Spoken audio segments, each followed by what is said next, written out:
Well, I've been an artist now for, God, it's scary, 50 years. And it's been up and down in the sense of even staying with it, being interested enough to keep going. And that has become even more difficult lately with anxiety about global warming. And this is truly the biggest, and I've worried about a lot of things over the years, but this is a big deal. And so that has put a crimp in my ability to focus and be creative, to be free, because that thing's leaning on me all the time. And my artwork, my art practice is really my only refuge.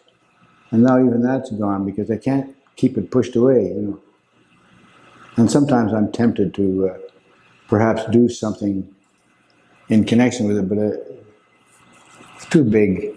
It's just too big. So I'll keep trying. I've got a couple of pastels on the go right now. I keep dotting around in different media. I can't seem to land anywhere to stay. Different approaches to abstract and realism. Well, I went to school in Salmon Arm. I grew up there and went from Salmon Arm to Toronto to the Ontario College. I actually went there to go to Ryerson. I'd never heard of the Ontario College of Art.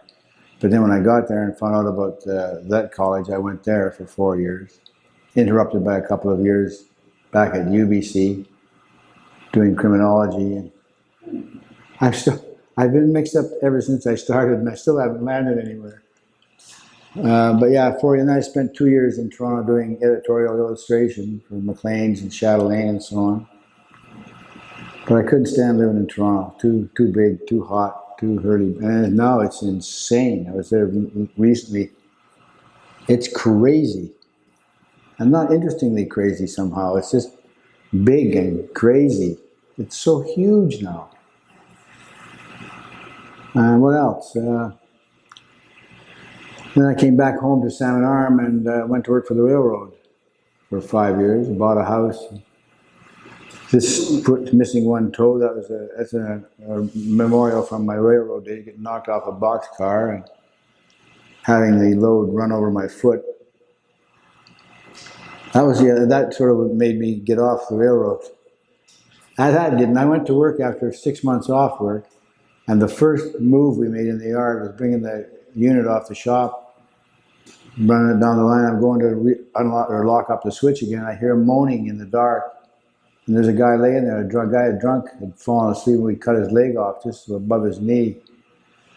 So I went in and quit. I said, well, maybe I'll get back into art. It's safer. In some ways. Well, it depends on what media or whatever I'm working on. If I'm doing I do a lot of realist stuff, which takes more and more time. It's ridiculous amounts of time that you put in a realist painting. And I used to feel I could defend that, but I can't anymore really. It doesn't make that much sense to me to spend that much time on a piece. And it's getting harder for me to concentrate, as I said earlier. It's just, all that open space in your head and the stuff pulses in there. It's just, I don't know. But when I'm doing collage, for instance, I got stacks of magazines and catalogs and all kinds of stuff.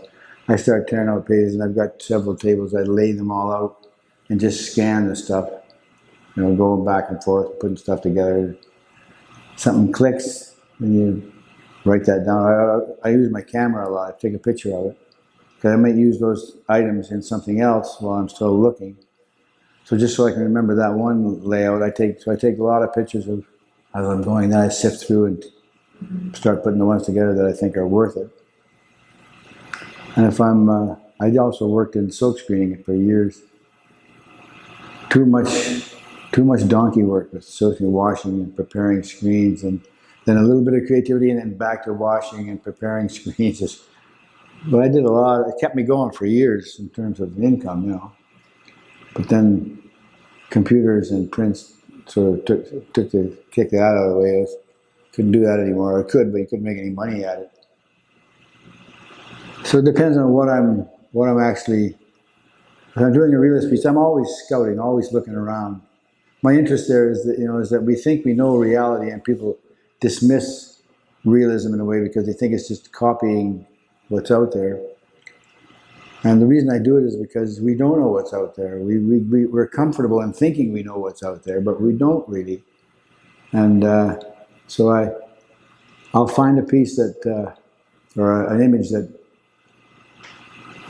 because the Irish have a saying about being 3 feet closer to heaven in certain spots. You know, when you're in certain places, you're closer to the beyond, and it kind of leaks into the present.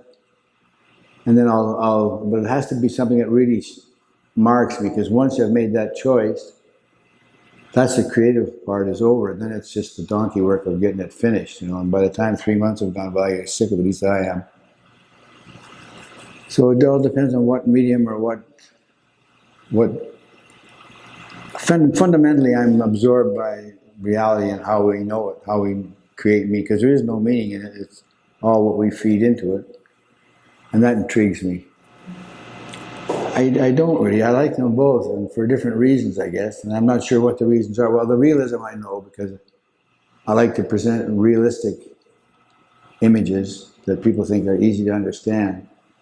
But it's not easy. And if I can find an image that gives that hint that it's not what you think it is, I like that. I like that feeling. You know, I get that quickly on an image, and then that's that donkey work again of bringing it to fruition. Yeah, no, I like them both. I wish I spent more time with abstraction. Abstraction takes up more and more of my time. It's, again, people think it's easy. It's really difficult to do. But I like switching. I get tired. I get bored of doing one thing, so I'll move into something else. Like that's how I got into silk screening originally. And so I should lay one of these things down and concentrate, but I can't. I can't find it hard to concentrate generally, but well, as I was saying, we feel comfortable in the world because we think we know what's going on, but I picked traffic signs because traffic signs are really elemental semiotic terms, you know, and they direct us through the city. They direct us through traffic reality. And our whole world is made up of that. The languages that we use are semiotic systems that we have for identifying and negotiating the world, really. And that's amazing to me.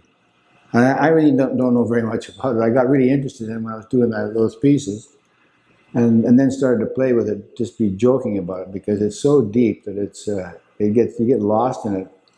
How the subject and the viewer and it goes back and forth, and the arrows. It's unbelievable how we negotiate the planet and create meaning in a meaningless world, really. So that's how I got started on it, and I got kind of. I started reading a lot of stuff on semiotics, and it started to make me laugh reading it because it's so ridiculously convoluted.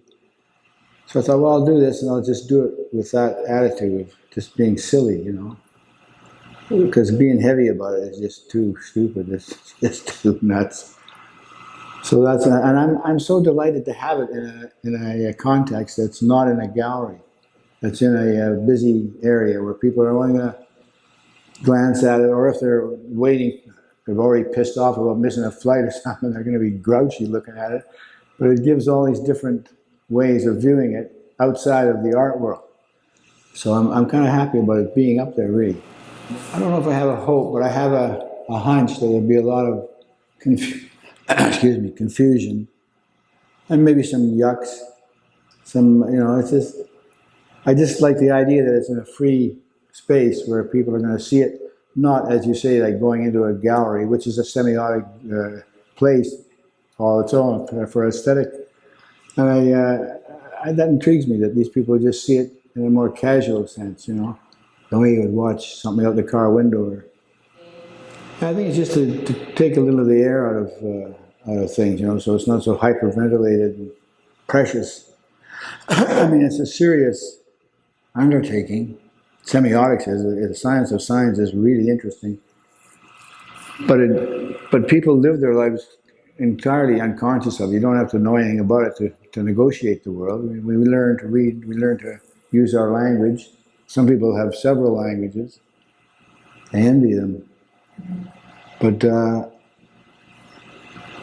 I do it on purpose, just to kind of lighten things up a bit, you know, because some of my realist stuff can get pretty dry, and